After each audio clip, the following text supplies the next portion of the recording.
Bonjour à tous. Changement de décor aujourd'hui puisque j'aurais bien aimé continuer à vous parler à côté de l'olivier, mais comme vous avez pu le voir, il y a pas mal de pluie, de vent par chez nous, comme dans beaucoup d'autres endroits en France. Donc nous allons faire cette vidéo à l'abri. En fait, nous allons continuer sur notre lancée puisque nous allons continuer de parler des risques qu'il y a à construire sans prendre particulièrement de précautions, notamment vis-à-vis des êtres invisibles et de la nature qui existe déjà, qui est déjà sur place. Vous vous rappelez, nous avons parlé donc du terrain, du choix du terrain, et puis à la vidéo précédente, nous avons parlé aussi comment, on va dire succinctement, prendre contact avec l'esprit du lieu. Alors prendre contact avec l'esprit du lieu, c'est vraiment capital. Et puis lorsque vous vous installez, alors je dirais plutôt au niveau d'une famille, au niveau d'une construction individuelle, c'est vrai que c'est beaucoup plus simple que lorsque l'on fait bâtir un immeuble. Je vais vous donner un petit exemple que nous avons rencontré dans une ville très très importante, une grande ville de France, où des personnes que nous avions rencontrées lors d'un salon nous avaient expliqué qu'elles habitaient un appartement depuis un an à peu près, et que déjà elles avaient perçu leur appartement avec un an de retard par rapport au chantier, par rapport à la date prévue, et puis que depuis qu'elles étaient dans cet appartement, elles avaient vraiment de très très gros soucis. Pour vous brosser un petit peu le tableau, il y avait 3 immeubles qui étaient censés être construits donc, dans leur rue. Et un de ces immeubles était toujours, en fait, c'est même pas qu'il était toujours en construction, qu'il avait été carrément abandonné. Suite à des gros problèmes de construction, de chantier. Il y avait eu des dépôts de bilan de la part des sous-traitants, des entreprises qui intervenaient sur ce bâtiment. Il y a eu des accidents, il y a eu des pannes à répétition, enfin vraiment de gros soucis. Donc 2 immeubles seulement sur 3 avaient été terminés. Donc ces personnes qui étaient un jeune couple avaient emménagé dans cet appartement. Et puis un an plus tard, comme je vous le disais, ils avaient déjà des soucis, c'est-à-dire qu'il y avait déjà des fuites, ils habitaient au 3e et dernier étage, il y avait déjà des fuites, des infiltrations. Lui devait créer son entreprise, alors bien sûr ce n'est jamais facile de créer une entreprise, mais c'était vraiment souci sur souci, problème sur problème. Et puis elle, elle avait aussi pas mal de difficultés, tant on va dire dans sa vie privée, enfin au niveau santé, que professionnelle. Donc nous y étions allés pour faire une harmonisation. Et puis après avoir pris bien sûr contact et qu'ils nous aient transmis ce qui leur arrivait, nous avons commencé l'harmonisation. Et à partir de là, d'office, les baguettes nous ont emmenés sur le balcon. Alors déjà quand nous étions arrivés dans la rue pour nous garer, nous avions remarqué que alors c'était une rue toute nouvelle qui avait été créée notamment donc, pour ces immeubles. Et nous avions compris, nous l'avons confirmé ensuite, nous avions compris que cette nouvelle propriété, en quelque sorte, avait coupé en deux un domaine. Un domaine où il y avait, alors donc d'un côté on voyait encore de grands arbres, de grands palmiers, etc. Et puis de l'autre il y avait les immeubles. Et vraiment on avait senti comme un déséquilibre important, vous voyez, au niveau nature, il y avait quelque chose qui clochait, on va dire. Et puis, donc, dès qu'on commence l'harmonisation dans l'appartement, les baguettes nous entraînent sur leur balcon, à l'extérieur donc. Et là, on se retrouve vraiment, je dirais, nez à nez, avec une très très forte énergie. Alors au départ, on a pris cela pour une entité très très puissante et très, très virulente. C'était vraiment, il y avait énormément de colère, c'était difficile à supporter. Et puis, quand nous avons commencé à poser les questions, on va dire à la question est-ce que c'est une entité, etc., chaque fois nous avions non. Alors on tournait un petit peu en rond, on ne comprenait pas trop. Et puis à un moment donné, nous avons eu la réponse. Nous étions en face d'une force de la nature, d'un esprit de la nature.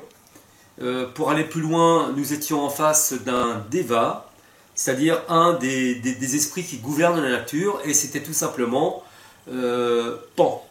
Alors Pan, bon, certains d'entre vous doivent le connaître, ou d'autres peuvent faire des recherches dans leur mythologie, on va dire, dans l'histoire de leur mythologie.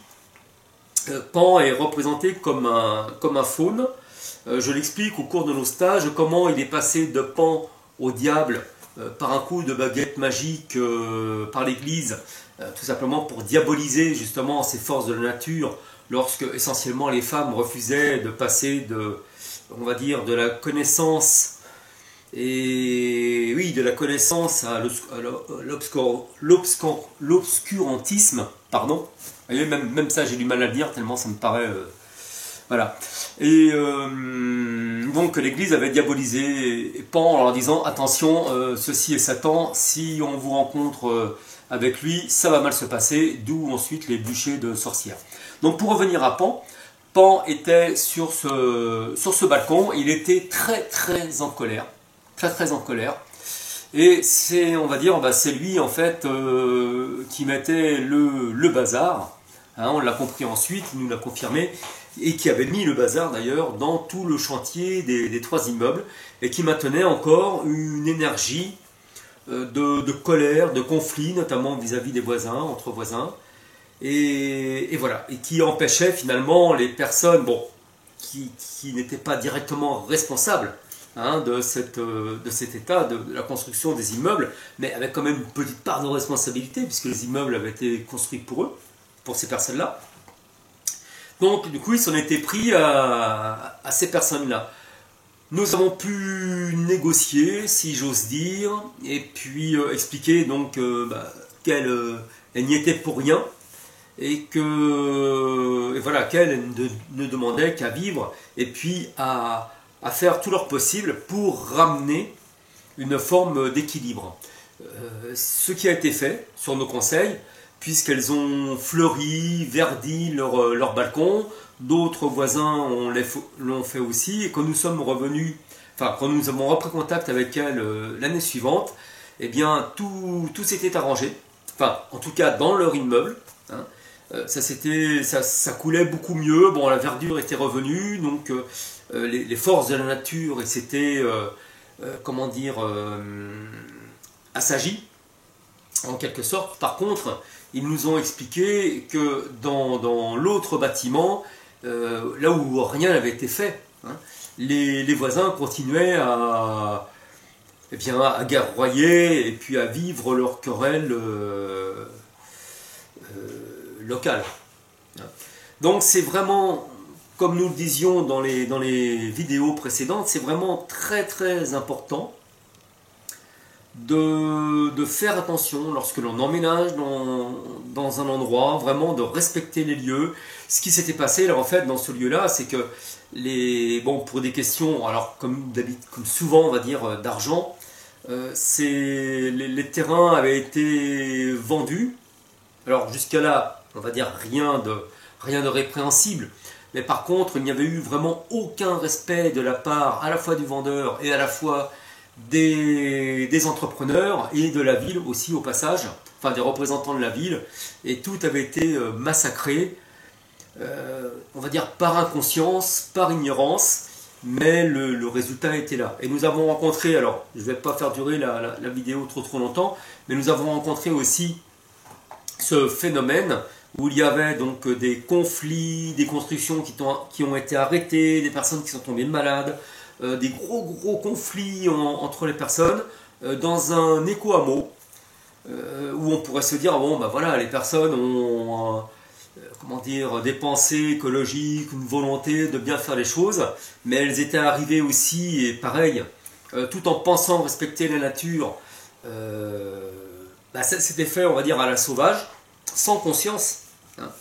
Je vous l'ai dit, on peut couper et arracher des arbres, c'est entendu, il faut construire, hein, on n'est pas, voilà. Mais c'est important de prendre conscience de ce que l'on fait. Et là, eh bien, ça avait été fait à la manière, on va dire, de personnes inconscientes, on va être gentil, hein, de personnes inconscientes.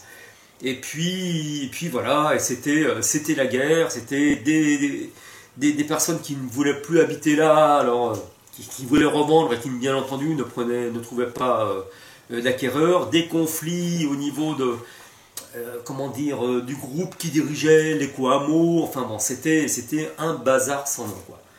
Et là encore, c'était la même raison. Dès que je suis arrivé pour faire des harmonisations de terrain au préalable de construction, j'ai vraiment ressenti une nature très très en colère vis-à-vis des habitants et des futurs habitants. Donc, suivez notre conseil.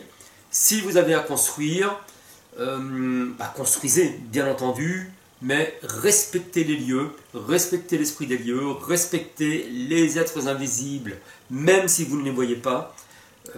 Faites attention à tout cela. Et puis, un bon conseil, alors ou nous ou d'autres personnes, ce n'est pas un souci, mais je vous conseille vraiment très très fortement d'appeler un géobiologue qui pourra expliquer justement, alors un géobiologue branché, hein, entre guillemets, qui pourra expliquer aux esprits de la nature et la nature en général que vous êtes là pour respecter les lieux et au contraire les embellir et travailler avec eux, collaborer avec eux. À bientôt.